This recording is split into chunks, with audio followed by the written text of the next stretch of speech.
time is it? It's time for the Abbott and Costello Show. We're on the air for ABC here in Hollywood. Well, what are we waiting for? Let's go with the Abbott and Costello Show.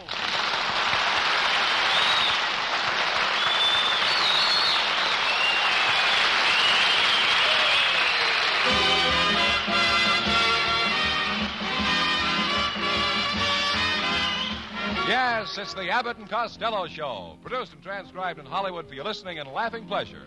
Chuckles with a carload and music by Matty Malnick. So hold on to your chairs, folks, for here they are, Bud Abbott and Lou Costello.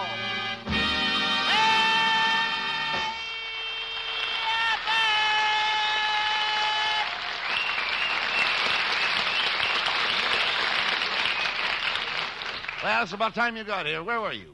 Well, Abbott, I met all the crown heads of Hollywood today. Costello, there are no crown heads in Hollywood. Abbott, you never walked through a picket line, have you? Stop this nonsense and tell me where you've been. Well, I was helping my Uncle Mike with his new invention. He's invented a plane that goes 5,000 miles an hour and goes to London in 5 minutes. Wait a minute. If it goes 5,000 miles an hour and goes to London in 5 minutes, how does it stop? Let London get a guy to work on that. Costello, your Uncle Mike is as big a dope as you are. Oh, yeah? Well, my Uncle Mike is a smart man, Abbott. For 10 years, he ran the Chase National Bank for the investors. He did? Yes, sir. And for the next 10 years, investors ran a national chase for Uncle Mike. Has Uncle Mike ever been in jail, Lou? Yes. One time he got so full of Christmas spirit that they threw him in jail for singing Christmas carols. Well, lots of people sing Christmas carols. On the 4th of July? I... Poor Uncle Mike, he's in a hospital. He's got a mule on his nose. Not a mule. You mean a mole? No, not after the mule kicked him in the kisser. He's got a mule there. All right. Costello, what keeps you from being the biggest idiot in the world? I guess I'm too fat for my height. Oh, get him out of here.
Come out here. Where have you been? I was across the street having a beef stew. Well, how was it? Terrible. It had nothing in it but beef tongue and oxtails. Well, what's wrong with beef tongues and oxtail? Nothing. But who's getting all that stuff in between?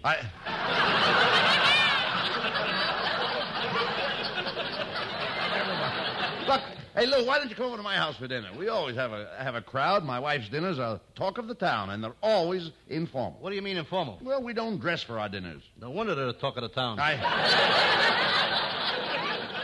Well, one thing, there's always plenty of meat at our house. Last time I was there, your wife gave me rabbit stew, and the next day when I came over, your cat was missing. Just a minute. Are you trying to insinuate that my wife served you cat meat? All I know is every time I met a dog on the street, my back arches. My wife is a very particular cook. Her kitchen is immaculate. That's more than I can say about your Aunt May. Her kitchen is a disgrace. Her sink is filled with eggshells. The drawers in her kitchen cabinet are full of carrot tops and wilted lettuce. She's sloppy. She is not. That's her hobby. She collects garbage. You know, garbage is the same as antiques. Garbage is the same as antiques. Certainly, it's a collector's item, ain't it? Costello, you must study to be an ignoramus. You couldn't be any dumber if you were twins. Oh, yes, I could. If I was twins, it'd be two of us, and we could help each other. Costello, I don't know why I associate with you. I'm a college man, a fraternity man. See this? Phi Beta Kappa. Ha-ha. Look at this. What's that? Half a can of tuna. That trouble is... You're illiterate. You spend your spare time... Why don't you spend your spare time reading, Lou? Trying to improve your mind. Take me. I read a lot. There's nothing to improve your thinking like a bookcase well stacked. Abbott, when I think of something well stacked, I ain't thinking of a bookcase. Costello man would have to go a long way to meet a dope as stupid as you. Oh, no, you wouldn't. I'm willing to travel. The trouble with you is that you're an ignoramus. Do you know what an ignoramus is? Sure, and I like his partner, too. His partner? Ain't you ever heard of Ignoramus and Andy? No. That's a sample of your mentality. Costello, you ought to see a psychiatrist. I went to one last week. He told me I got a split personality. I'm really two people, Abbott. You've got enough personality to split with 10 people. Just a minute. Don't laugh. Show me where it says that in the slip. Never mind. Now, watch out, Abbott. You're getting me mad. I can hardly hold my temper in. It's kind of silly for you to hold your temper in when the rest of you is spread out all over the place. Are we both on the same page? I don't know where to go. Certainly we are. The trouble with you is you can't read. You never went to school. I just saw. I went to Colt Hill High School in Paterson, New Jersey. Well, wait a minute. When did you go to high school? September 11th, 1935. You mean you only went one day? You mean you're supposed to go back?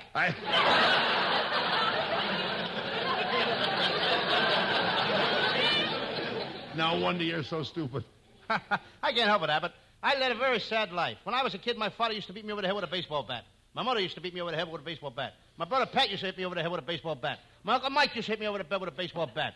My Uncle Jimmy Keller used to hit me over the head with a baseball bat. Wait a minute, my Uncle Tom Zisimus used to hit me over the head with a baseball bat. My goodness. Everybody hit me over the head with a baseball bat. No, that's terrible. That was a terrible family. Yeah, but what a baseball team we had. You must have been a pretty tough kid to stand all that abuse. I was a pretty tough kid, Abbott. I belonged to the toughest gang in Paterson. We were so tough that when we walked down Main Street and Market Street, even the sewers backed up.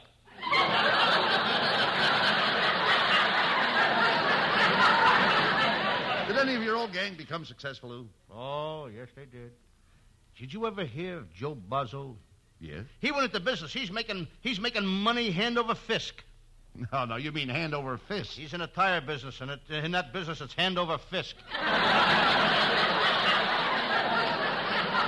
I remember Bozzo.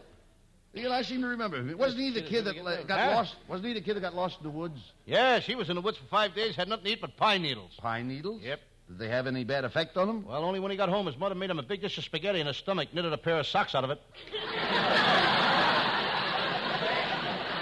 Well, you ought to be ashamed of yourself. Everybody in that gang, they all amounted to something but except you. I'm doing all right, Abbott. Only yesterday, MGM called me up and wanted to use me in a screen test, but I turned him down. You turned down a screen test? Why? They wanted to throw me against it and see if it was strong. You couldn't work for anybody. I ought to get rid of you myself and get myself another partner. Who would work with you? Oh, I could work with a cow. I could get lots of laughs. How could you get a lot of laughs with a cow? You'd be surprised at the things I could pull on her.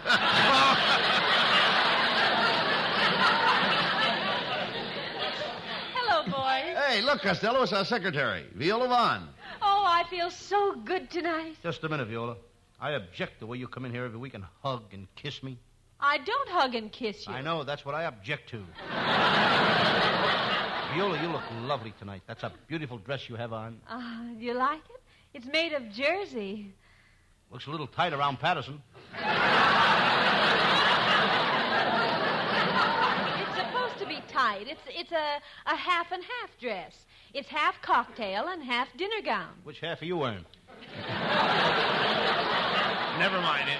Have you heard from your folks since you've been out here? Oh, yes. I got a card this morning. They're driving out, and last night they stopped at a little place outside New Orleans called Howe's Bayou.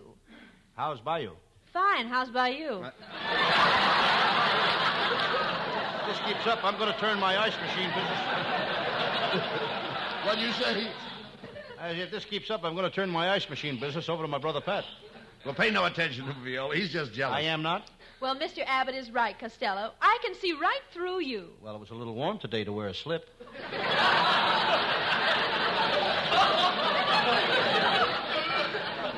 Costello, you're not fooling anybody.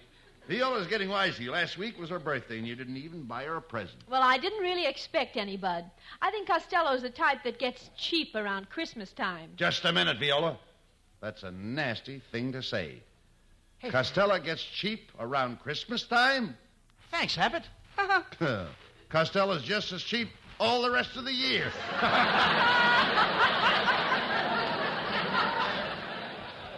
If the Plasters Union is listening, have Bud Abbott's overalls ready in the morning. Abbott will be back on the job.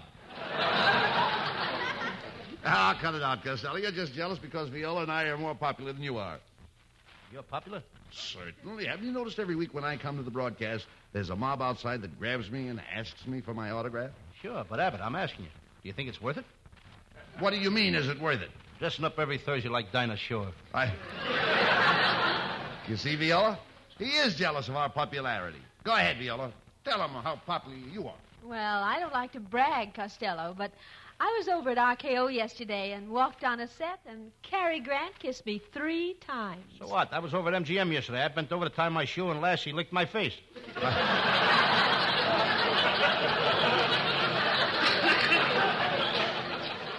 Costello, have you been showing Viola around Hollywood the way you promised? Sure, I took her to Republic Studios. All the cowboys were there. Didn't we have fun, Viola? Oh, yes, Costello. It sure was funny when you ran in that dark closet to play post office, and that cowboy shoved his horse in with you. His horse? This is terrible. I'll see you later. Where are you going? Oh, where am I going? I gotta go over to that corral and get back my fraternity pin.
Ladies and gentlemen, Abbott and I heard a young singer in New York several weeks ago, and we liked him very much, and we brought him back to Hollywood to join our show, and here he is, and we hope you like him too, Hal Winters.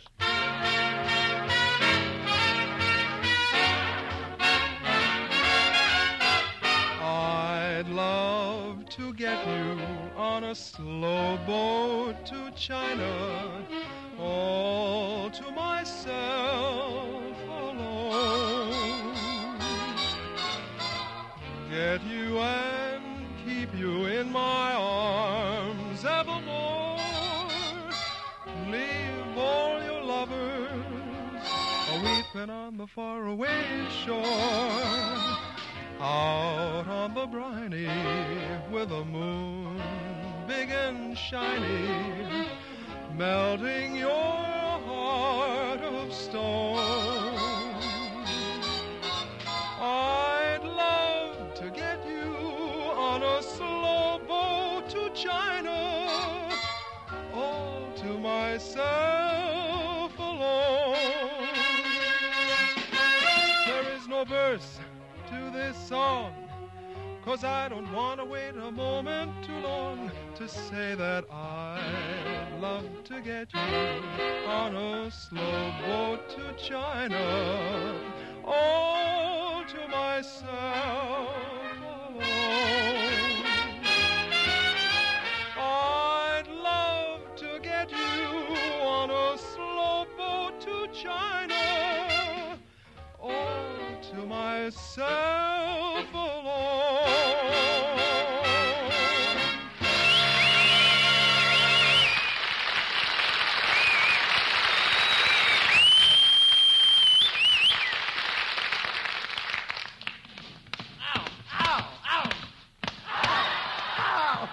Now get out. out of here and stay out of here.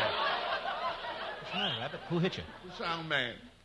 I like to fool around with the sound effects. Every time I go over there and touch the stuff, he hits me.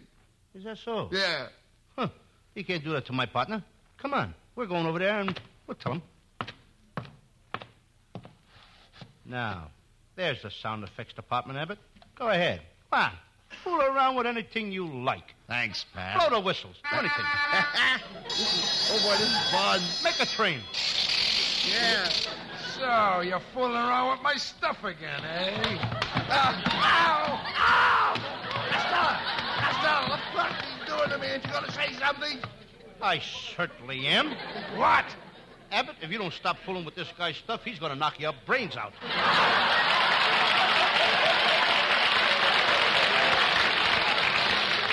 This is all my fault for listening to you. From now on, I'll take care of myself.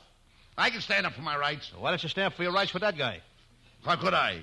His lefts kept knocking me down. Let's go back there, Abbott. Somebody's writing us wrong. Let's go back there, Abbott. I'll take care of you. I'm plenty tough. Here, feel my muscle. Go ahead and feel it. Muscle. I can't feel anything but a red corpuscle. Yeah, but ain't it got a hard head? Who are you kidding? I'm the guy's got muscle. I used to be a prize fighter. I was one of the cleanest fighters in the ring. You should have. You should have been. They threw enough water on you. I'm the guy that can fight. I remember the last guy I fought. I hit him so hard that he hollered uncle. Well, who were you fighting with? My little 3-year-old nephew, Tony. I thought so. You can't fight and you can't act. In fact, none of your family has any talent. Just a minute. Yeah. How about my cousin Vincent? He had a great voice, but he could only sing while taking a bath. They used to wheel him out on the stage in a bathtub. He'd sing while taking a bath, but they fired him after his first performance. Why? When the people started applauding, he forgot himself and stood up and took a bow. What is he doing now? Writing songs. You should hear his new song. He took a little of it from Irving Berlin, a little from Cole Porter, a little from Sigmund Rundberg. And what did he get? 3 lawsuits. Forget about your cousin. Wait a minute. What's all that mail doing in your pockets? Abbott, that's my fan mail. Everybody in the country is talking about my great character, Sam Shovel. Here, I'll read one. Dear Lou Costello, I'm simply crazy about your Sam Shovel detective programs. Last week, as I sat listening to your show, you were so thrilling I froze to my seat. I'm coming over tonight to see you. There's a guy out here to see you, Costello. What does he look like? He's a short man with a frozen seat. Come on, Costello. Let's get on with the show. What is your Sam Shovel case for tonight? It's one of my smaller cases, Abbott. I call it the case of the sailor who was shot while having Hedy Lamarr and Lana Turner's pictures on his chest, or he died with his boots on.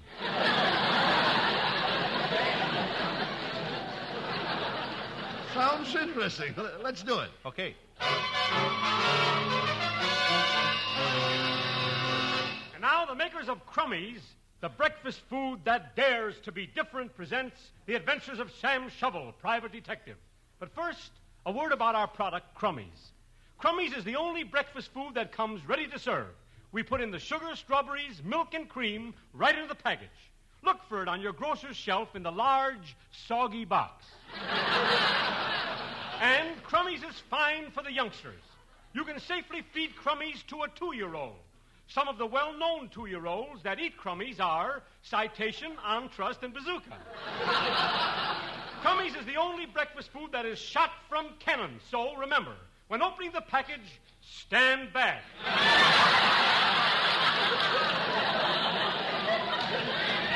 And friends, mark my words. No cereal is as good as Crummies. You can put that in your pipe and smoke it. In fact, it tastes better if you put it in your pipe and smoke it. And now for the further adventures of Sam Shovel, Private Detective.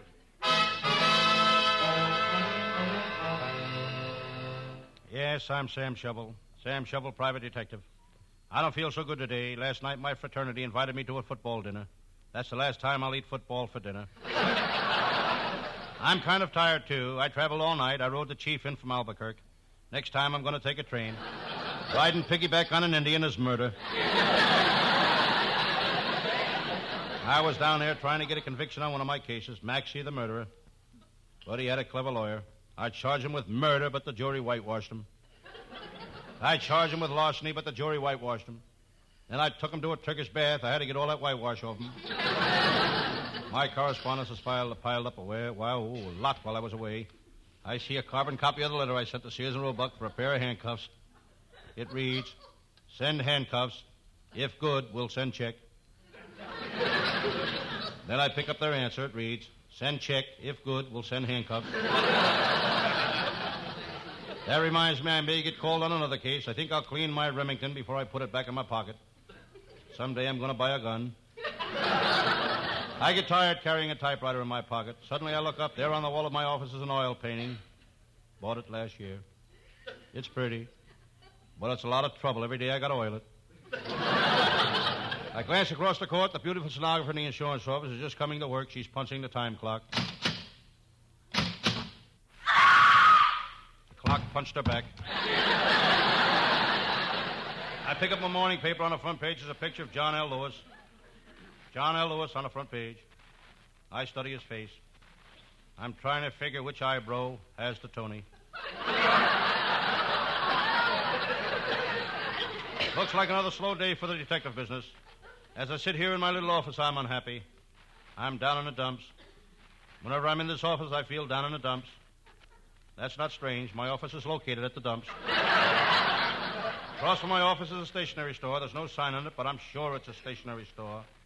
I've been watching it for 2 years. It hasn't moved an inch. I just remember last week my pal, Lieutenant Abbott, invited me to dinner, and I must send his wife a bread and butter note. That's a sloppy job. There's nothing I hate worse than writing on bread and butter. I glance out at the window in the parking lot. They're getting ready to move my car again to let another one out. I hope the owner moves it, not the reckless attendant.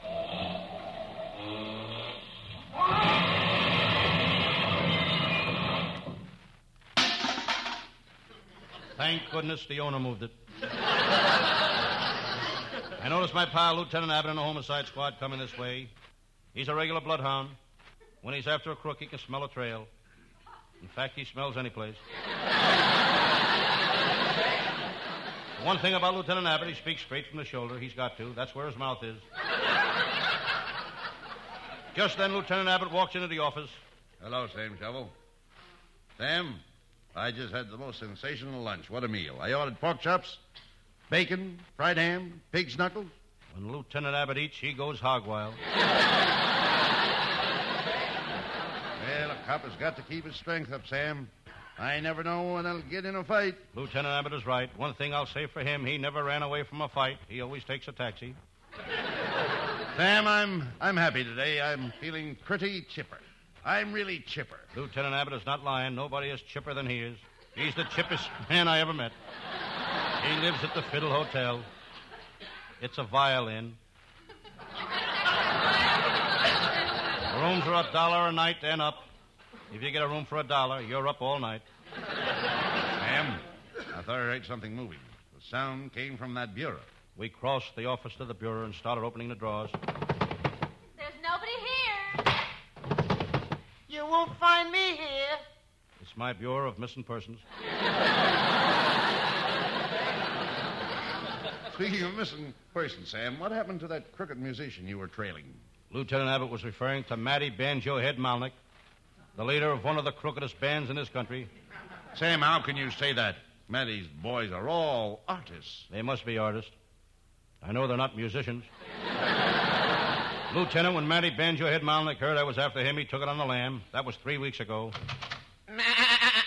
Hiya, Sam Shovel. He's still on that lam. Sam, you got to help me. That Bergman gang is trying to shake me down for $10,000, and I'm afraid I'll have to pay through the nose. Why should you have to pay through the nose? That's where I keep my money.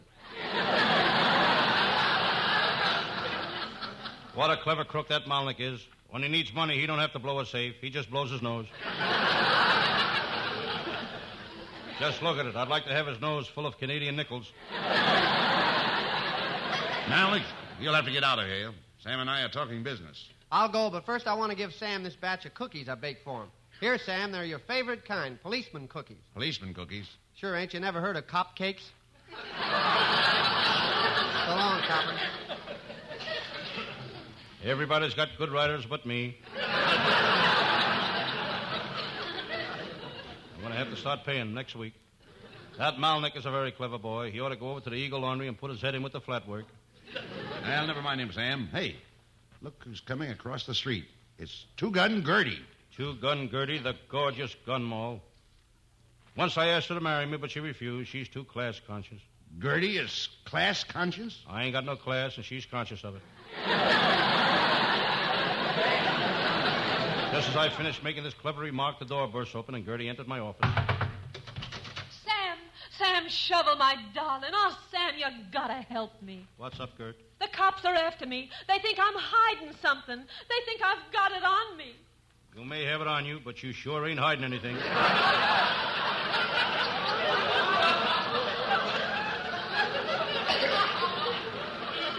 Careful, Sam. She's up to something. Oh, Sam, you gotta help me. If you do, I'll be your slave. I'll cook for you. I'll bake for you. I'll sew for you. I'll... Keep going, Gert. You're bound to hit something I like. You're a card, Sam. Come here. I'm gonna let you kiss me.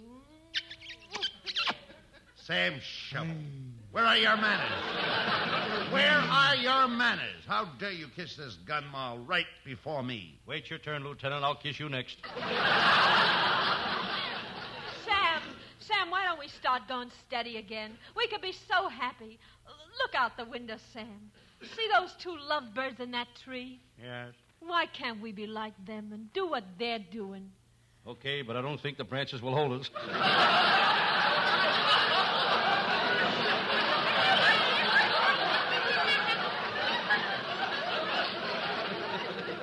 Sam, this is ridiculous. You're a cop and she's a crook.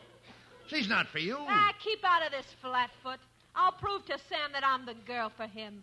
I'll give him a kiss that'll bust the buttons off his vest. That I'd like to see. Come here, Sam.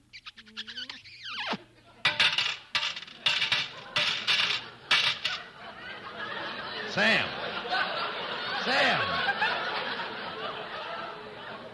Sam Shovel, say something. Has any lady in the audience got a needle and a thread?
Well, Costello, we're a little late, so you better say thanks to this lovely audience in the studio and to all the swell people who are listening in at home. Thanks for listening, folks. And I would like to thank the people that help us bring you this show every Thursday night. Our writing staff is headed by Eddie Foreman with Paul Conlon, Pat Costello, Martin Ragaway, and Leonard Stern. And thanks to Matty Malnick and all his boys and our vocalist, Hal Winters. And thanks also to our producer, Charles Vander. We'll be back again at the same time next Thursday. Good night, folks. Good night to everybody in Paterson. Good night.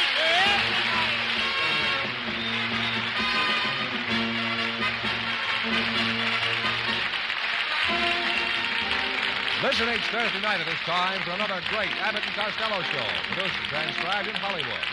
Be sure to stay tuned for the outstanding entertainment which follows throughout the evening on this ABC station.